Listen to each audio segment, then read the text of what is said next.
अखण्डमण्डलाकारं व्याप्तं येन चराचरं तत्पदं दर्शितं येन तस्मै श्रीगुरुवे नमः। अज्ञानान्धस्य लोकस्य ज्ञानाञ्जनशलाकया चक्षुरुन्मीलितं येन तस्मै श्रीगुरुवे नमः। अध्यात्म विश्व विज्ञान यूट्यूब चैनल पर सर्वांग योग मालिका का आस्वाद लेने वाले सर्वांग योग मालिका को अपने इंद्रियां, मन, बुद्धि और चित्त को एकाग्र करके आत्मसात करने वाले सभी पुण्यवान आत्म प्रेमी आत्मजनों को हार्दिक धन्यवाद और बधाइयां, हार्दिक स्वागत करते हुए सर्वांग योग के 7वें अध्याय का अब हम यहाँ निरूपण प्रस्तुत करते हैं।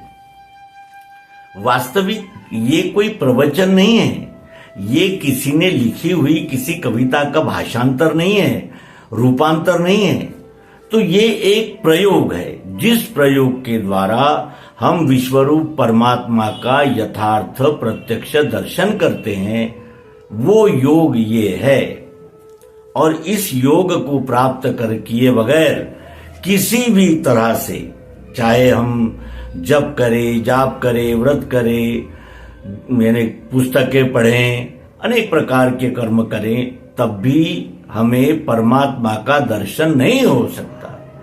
और बगैर दर्शन किए उसकी कल्पना में कितनी स्तुति की जाए, उसके विषय में कितना ही शाब्दिक ज्ञान बटोरा जाए, तब भी हमारा समाधान नहीं हो सकता।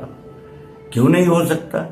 क्योंकि वो सुनी सुनाई बात है, और जिसको सुनकर या पढ़कर इस मन के संकल्प विकल्प समाप्त नहीं होते। ये सही है या वो सही है, ये इसका योग्य है या उसका योग्य है, इसी उहापोह में इसने तो ऐसा कहा, उसने तो वैसा कहा, ये ऐसा क्यों कहते हैं, वो वैसा क्यों कहते हैं, इस प्रकार की जो हमारी बातचीत होती है, मन के साथ सतत संवाद विसंवाद होता है, उससे मन का समाधान नहीं होता। और मन का समाधान नहीं होता, लेकिन मन पक्ष, पंथ, संप्रदाय, ग्रंथ, इनमें अटक सकता है, और वहीं उसी घेरे में वो अपने चिंतन को बढ़ाता रहे और ये कहता रहे कि मैं आध्यात्मिक हूं, मैं धार्मिक हूं, जिसे सत्य का पता ही ना हो। और सत्य का पता तभी हो सकता है जब हम उसके पास जाएं जिसे सत्य का पता है, जो अनेक कल्पनाओं, मानिंदियों से हटकर सार्वभौम, सार्वकालिक, सार्वदेशिक परमात्मा का यथार्थ बुद्धिग्राह्य दर्शन करा दे। उस तत्वदर्शी सद्गुरु की हमें तलाश होनी चाहिए, और वो तलाश हमारी पूरी होती है इस सर्वांग योग में। क्योंकि सर्वांग योग ये स्थायी बीज है दिव्य चक्षु का, इसे जो पाठ में लेवे चित्त से निज कर्म में, यदृच्छा से योग क्षेम होवेगा उसका सदा, अंत में पद सो पावे वेदों में श्रेष्ठ जो कहा। लेकिन उसके लिए हमें सगुण निर्गुण, साकार निराकार, जड़ चैतन्य, इनका द्वंद्व समाप्त करना होगा। हमें इन दोनों को एकरूप करने वाली जो संज्ञा है नाम, नाम लेत भव सिंधु सुखाही, करहु विचार सुजन मन माही। गोस्वामी तुलसीदास जी कहते हैं, अनेक भाषाओं के अनेक संत यही कहते हैं कि तुम्हें सद्गुरु के पास जाकर नाम जानना होगा, नाम लेना होगा। जैसे औषधि लेत रोग मिट जाई, उसी प्रकार नाम लेत भव सिंधु सुखाई। आइए अब हम सगुण जो अष्टधा है, जिसे प्रकृति, साकार, अनेक नाम है, और निर्गुण जिसे अक्षर, आत्मा, निर्गुण निराकार कहा जाता है, वो मिठास, चाहत, ये दोनों भावनाओं का लय करने वाला जो तीसरा भाव है, जिसे पुरुषोत्तम भाव कहा जाता है, उस नाम का दर्शन करें, नाम को जाने। और नाम को जानते ही फिर वही तो है, साक्षात है, सब ओर है, पिंड से लेकर ब्रह्मांड तक वही तो है, दूसरा कोई हो ही नहीं सकता, क्योंकि वो स्वयंभू है, सर्वशक्तिमान है, सर्व का निर्माता है, सर्व का पालन पोषण करता है और सर्व में अपने को लय करने वाला, सबको अपने आप में लय करने वाला वही तो है, जिसे हम परमात्मा कहते हैं, जिसका ही ये सारा नजारा है। तो आइए अब हम 7वें अध्याय में नाम की महिमा को प्राप्त करेंगे और फिर नाम लेते ही हमारे सारे संशय भ्रम समाप्त हो जाएंगे।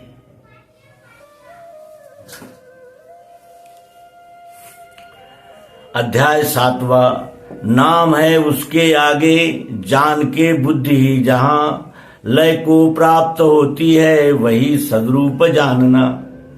वही है अपना रूप पुरुषोत्तम भाव से, महिमा सद्गुरु की ये निज बोधार्थ है कही। अष्टांग अक्षर साकार नहीं रूप मिठास में, ये दोनों भावना छोड़ो अकेला नाम ही रहा। वही शक्कर ये नाम पुरुषोत्तम भाव है, क्षर अक्षर दोनों की नहीं है भावना वहां। दृश्य साकार वही है निराकार भी वही, दोनों का धाम भी है वो, उसको सर्व है कहा। एक ही वस्तु में जानो कल्पित भाव तीन ये, निज रूप लखाने को वेदों में कल्पना किए। बुद्धि में स्थित होवे ये, मैं ही संपूर्ण विश्व हूँ, अकंप धारणा बैठे गया द्वैत समाधि सो। समाधि की अवस्था ये अखंड रहने लगे, अनन्यता मिली उसको वेदों का सार भी मिला। इस प्रकार ये सर्वांग योग का 7वां अध्याय अब हम विस्तार से विवरण के द्वारा और अपनी बुद्धि के अनुसार जांच करते हुए आलंबन करेंगे, उसे जानेंगे, समझेंगे, जांचेंगे और फिर अपनाकर इस विश्वरूप परमात्मा के साथ एकाकारी हो जाएंगे, जो हमारे जीवन की परम सार्थकता है। क्षर में अंग है 8, क्षर में अंग है 8। कौन कौन से अंग है? आंख, कान, नाक, त्वचा और जीभ, ये हमारे ज्ञानेंद्रिय है। इनसे हमें ज्ञान होता है और ज्ञान तभी होता है जब इसका संचालन करने वाले जो पंच महाभूत है वो इसमें क्रिएट हो, क्रियाशील हो तभी। आंख रहते हुए भी अंधे हो सकते हैं हम, कान रहते हुए भी बहरे हो सकते हैं, नाक रहते हुए भी हमें गंध नहीं आ सकता, जीवा रहते हुए भी हमें स्वाद का पता नहीं चल सकता और त्वचा रहते हुए भी हमें स्पर्श का पता नहीं हो सकता। ऐसी भी स्थिति हो सकती है। लेकिन जैसे ही ये आकाश इस कान नामक ज्ञानेंद्रिय से काम करने लगता है तो हमें शब्द सुनाई देता है। अग्नि से बनी हुई आंखें जब रूप का अवलोकन करती है प्रकाश के सहारे तो हमें रूप दिखता है, कहीं काला, कहीं सफेद, कहीं हरा, पीला, नीला, ये उसके प्रकार। फिर जब हम स्पर्श करते हैं, ठंडा है, मुलायम है, कड़ा है, नरम है, ये त्वचा बताती है। वायु तत्व से बनी हुई त्वचा, जब तक इस त्वचा में वायु का स्पर्श है तब तक हमें यहां स्पर्श का अनुभव आएगा ही आएगा। तो वायु तत्व से बनी हुई त्वचा और स्पर्श आना, ये उसका कार्य। अखंड ओतप्रोत निर्बाध निरंतर। उसके अनंतर हमारे पास में जीवा है। हमने जीवा से चख कर देखा, हमें कुछ न कुछ स्वाद का अनुभव आया। जीवा गीली होती है, उसमें लार होती है, तभी इसमें का स्वाद हमें पता चलता है। और ये स्वाद यही नहीं है, जहां हम जीभ लगाएंगे वो सर्वत्र स्वाद उपस्थित है जो जीवा लेती है। जल से बनी हुई जीवा और रस लेना ये उसका कार्य। फिर हमारे पास में नाक है। नाक से सूंघ के देखो गंध है इसमें भरा, नाक से सूंघ के देखो, नाक से सूंघ के देखो गंध है इसमें भरा। इसी रीति सब में वो गंध रमा हुआ है और गंध नाक से ही आती है। और ये पृथ्वी तत्व का बना हुआ ज्ञानेंद्रिय है नाक, जिससे हमें गंध का पता चलता है। तो ये 5। फिर हमारे पास मन है, हमने मन से देखा, ये वस्तु को हमने पीस करके घी के साथ सेवन किया तो खाते समय और परिणाम में भी अच्छा ही अच्छा अनुभव आया। फिर हमने इसे पीस कर जल के साथ पिया तो पीते समय तो मजा आया, आनंद हुआ, लेकिन जब उसका परिणाम आया तो वो कैसा मिश्रित आया, सर्दी जुकाम, गले में खराश। तो हमने क्या, हमारा अनुभव व्यक्त कैसे हुआ? प्रयोग में तो अच्छा है लेकिन परिणाम में बुरा है। फिर हमने इसको ऐसे ही चबाने का प्रयास किया, ऐसे ही चबाया तो मसूड़े छिल गए, दांत भी टूट सकते हैं, और पेट में यदि शक्कर जाएगी तो वहां दाह या ऊष्मा निर्माण करेगी, यानी बुरा ही बुरा अनुभव। अच्छे अनुभव को सत्वगुण, अच्छे बुरे अनुभव को रजोगुण और बुरे ही बुरे अनुभव को शास्त्रों ने तमोगुण कहा है। ये अष्टधा सगुण साकार, और इसी वस्तु में ओत प्रोत व्याप्त चाह जरूरत प्रियत्व रूप वो मिठास, वो आत्मा जिसे निराकार कहते हैं। अष्टधा साकार, निराकार जो अक्षर आत्मा है, जो मिठास है, इन दोनों का लय किसमें होगा? वस्तु में होगा। अब अगर हम वस्तु वस्तु वस्तु कहेंगे तो वस्तु नहीं मिलेगी, वस्तु का नाम रखना होगा। सफेद दे दो कहने से मिश्री ही आएगी ऐसा नहीं हो सकता, नमक भी आ सकता है, फिटकरी भी आ सकती है, बर्फ भी आ सकता है, लेकिन मिश्री कहते ही फिर हमें मिश्री ही मिलेगी। ये नाम संज्ञा जो होती है वो वस्तु की पहचान करने के लिए किया गया संबोधन है, और संबोधन होते ही फिर सगुण साकार भी उसी में है, निर्गुण निराकार भी उसी में है, नाम भी उसी का है, तो सब वही तो वही हो गया। ये सिद्ध हो गया कि सब वही है। कहने का आशय यह है कि नाम किसे कहते हैं, उसकी पहचान यहां सदगुरु करा रहे हैं। नाम है उसके आगे सगुण निर्गुण साकार निराकार जड़ चैतन्य, सगुण साकार अष्टधा निर्गुण निराकार चाह जरूरत प्रियत्व, इन दोनों के आगे नाम है। नाम है इनके आगे जान के बुद्धि ही, जहां लय को प्राप्त होती है वही सदरूप जानना। नाम जान लेते ही हमारी बुद्धि का लय हो जाता है, यानी बुद्धि का समाधान हो जाता है।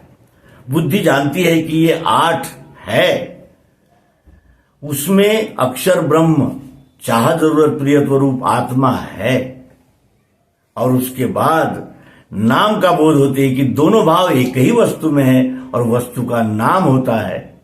ये जानते ही फिर नाम है उसके आगे जान के बुद्धि ही, जहां लय को प्राप्त होती है वही सदरूप जानना। वही है अपना रूप। अपना रूप पृथ्वी है, अपना रूप जल है, अपना रूप अग्नि है, अपना रूप आकाश है, अपना रूप वायु है, अपना रूप सतोगुण है, रजोगुण है, तमोगुण है, और नाम भी अपना ही तो है। क्योंकि बुद्धि जब, यानी बुद्धि का जब भ्रम, संशय, अंधविश्वास निकल जाता है तो बुद्धि का लय हो जाता है, और जहां बुद्धि का लय होता है वही अपना सदरूप है। सब मिलकर ही विश्व बना है। हम भी इस शक्कर के ढेले में अनेक अंश शक्कर के है, तो क्या वो शक्कर नहीं है? शक्कर के अंग नहीं है? शक्कर से अलग है? शक्कर से अलग हो सकते हैं? शब्द स्पर्श रूप रसगंध, क्या हम इसमें से अलग अलग निकाल सकते हैं? इसमें से सतोगुण रजोगुण तमोगुण निकाल सकते हैं अलग अलग? या फिर इसमें जो व्यापक ओत प्रोत मिठास है, चाह जरूरत, क्या हम उससे निकाल सकते हैं? और क्या हम इस वस्तु से इसका नाम अलग कर सकते हैं? वही सदरूप है ये जानना। ये सात्विक बुद्धि की आवश्यकता इसीलिए है कि वही संपूर्ण का बोध कर सकती है, बोध ले सकती है। वही है अपना रूप पुरुषोत्तम भाव से, और नाम पुरुषोत्तम भाव है। नाम लेते ही इसमें सगुण साकार निर्गुण निराकार अष्टधा और वो जो नित्य स्थायी अजन्मा पुराना आत्मा, इन दोनों का लय नाम में हो जाता है। नाम प्राप्त होते ही फिर ये सतत परिवर्तनशील अक्षर और अपरिवर्तनशील सदैव स्थायी रहने वाला अक्षर भाव, इन दोनों का लय नाम में हो जाता है। वही है अपना रूप पुरुषोत्तम भाव से, महिमा सदगुरु की ये निज बोधार्थ है कही। ये सदगुरु की महिमा अपने आप को बोध होने के लिए कही जा रही है, ये दूसरे को बताने के लिए नहीं है। ये स्वयं अपने साधनों से करके देखने वाला प्रयोग है। ये महिमा सदगुरु की ये निज बोधार्थ है कही। यही हमारा पुरुषोत्तम परमात्मा, हमारा ही स्वरूप है। हम और ये अलग अलग नहीं है। वही है अपना रूप पुरुषोत्तम भाव से, महिमा सदगुरु की ये निज बोधार्थ है कही। अष्टांग अक्षर साकार नहीं रूप मिठास में। यह अष्टांग जो है, शब्द स्पर्श रूप रस गंध सतोगुण रजोगुण तमोगुण, ये साकार है। और अष्टांग अक्षर साकार नहीं रूप मिठास में। मिठास में कोई रूप नहीं है। यहां देखने की मिठास है, यहां सुनने की मिठास है, यहां बोलने की मिठास है, यहां लिखने की मिठास है। यहां ये स्टूडियो में मिठास का ही तो स्वरूप है। ये स्टूडियो, ये सारा संसार मिठास का ही तो स्वरूप है। पृथ्वी तत्व यहां नहीं है, लेकिन गंध रूप से पृथ्वी यहां है। इस प्रकार ये अष्टधा सगुण साकार, अष्टांग अक्षर साकार नहीं रूप मिठास में, ये दोनों भावना छोड़ो। ये दोनों भावनाओं का लय वस्तु में हो गया। ये दोनों भावना छोड़ो, अकेला नाम ही रहा। नाम में इन दोनों भावों का लय हो जाता है।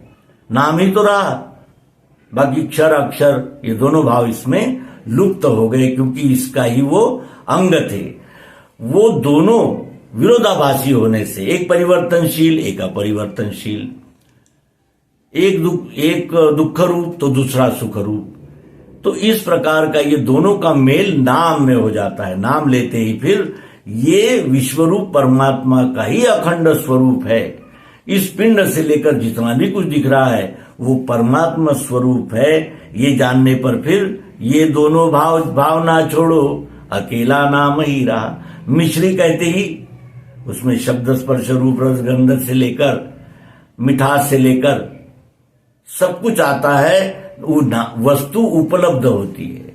नाम लेते ही वस्तु उपलब्ध होती है। तो एक ही वस्तु में जानो कल्पित भाव तीन। ये एक ही वस्तु में सगुण साकार निर्गुण निराकार क्षर अक्षर पुरुषोत्तम नाम, ये कल्पना की गई। तो कल्पना क्यों की गई कि दृश्य साकार वही है निराकार भी वही। जब विश्लेषण किया, जब पृथक्करण किया, जब वस्तु को जांचा गया, तो ये त्रिगुण उजागर हो गए। यानी तीन प्रकार से इस वस्तु को अलग अलग यानी प्रक्रिया द्वारा जाना गया। तो इसीलिए यहां कहा है कि दृश्य साकार वही है, निराकार भी वही है, वही दोनों का धाम भी है वो, इसलिए उसको सर्व कहा। इसमें दृश्य साकार भी है और जो मिठास हो तपरोत है वो भी है, इसीलिए इसे क्या कहा। और नाम भी इसी का है, इसीलिए इसे सर्व कहा। सर्वांग योग में सर्व का सर्व से मिलान हो जाता है। दृश्य साकार वही है निराकार भी वही, दोनों का धाम है वो, उसको सर्व है कहा। एक ही वस्तु में जानो कल्पित भाव तीन। ये एक ही वस्तु में तीन भाव कल्पित किए गए हैं जानने के लिए। निज रूप लखाने को वेदों में कल्पना किए, तत्त्वम असि। ये कल्पना क्यों की वेदों ने? क्योंकि निज रूप जानने के लिए, निज रूप जानने के लिए ये तीन प्रकार की कल्पनाएं की गई। क्षर अक्षर पुरुषोत्तम। एक ही वस्तु में जानो कल्पित भाव तीन, ये निज रूप लखाने को वेदों में कल्पना की। वेदों में इस निज रूप को जानने के लिए कल्पना की गई है। बुद्धि में स्थित होवे ये मैं ही संपूर्ण विश्व हूं, ये हमारे बुद्धि में स्थित हो जाए कि मैं ही संपूर्ण विश्व हूं।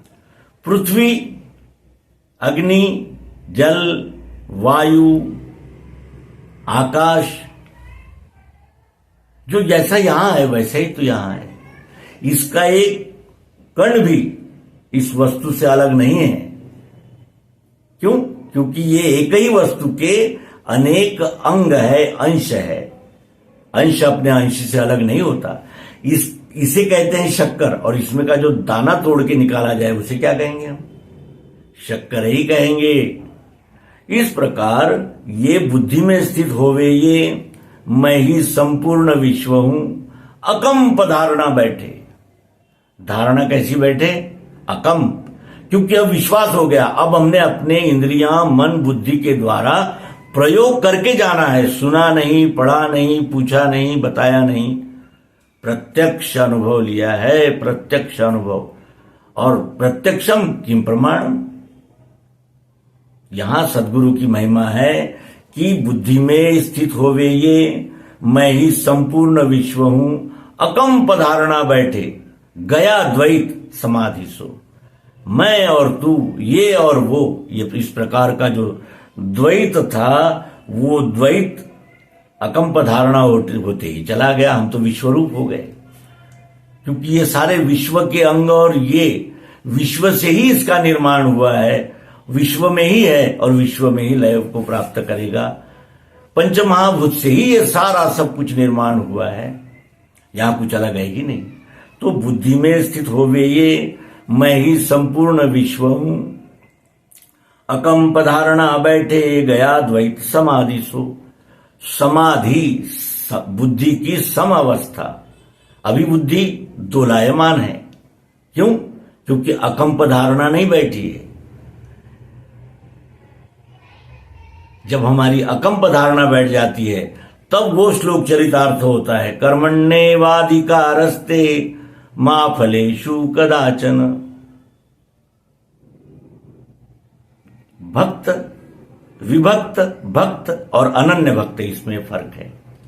इसमें यह अंतर है कि जिसके बुद्धि में पक्का निश्चय बैठ जाए कि मैं ही संपूर्ण विश्व हूं, उसे फिर बुद्धि की समावस्था प्राप्त होती है, जिसे समाधि कहते हैं।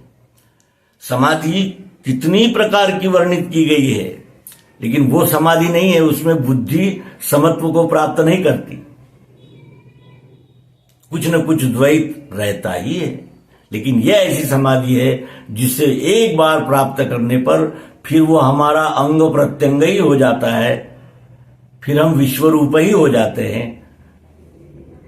तो समाधि की अवस्था ये अखंड रहने लगे। इस प्रकार ये समाधि, समबुद्धि अखंड जब रहने लगती है, कोई भी द्वैत की हलचल नहीं होती। मैं और ये अलग है ही नहीं।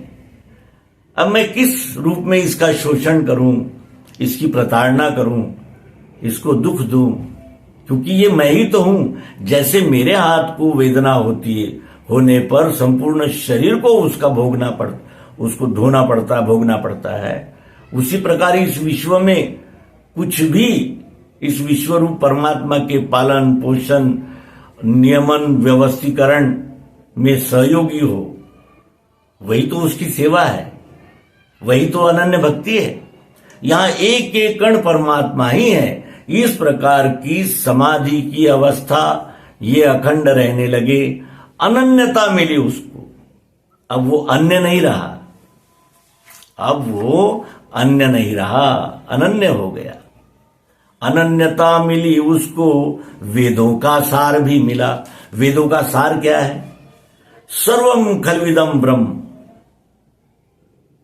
ये वेदों का सार है। तत्वम असि, तुम वही हो। और अंत में वेद घोषणा करते हैं सर्व ब्रह्म ही है। जो कुछ भी दिख रहा है वो ब्रह्म का ही स्वरूप है। तो समाधि की अवस्था ये अखंड रहने लगे। अनन्यता मिली उसको, वेदों का सार भी मिला। यहां सर्वांग योग का 7वां अध्याय संपूर्ण होता है। हम आगामी अंक में अनन्य भक्ति को कैसे प्राप्त करना चाहिए, उसकी विधि क्या है, इसको जानेंगे। धन्यवाद। नर्मदे हर। सद्गुरु भगवान की जय। विश्वरूप परमात्मा की जय। ओम शांति शांति शांति।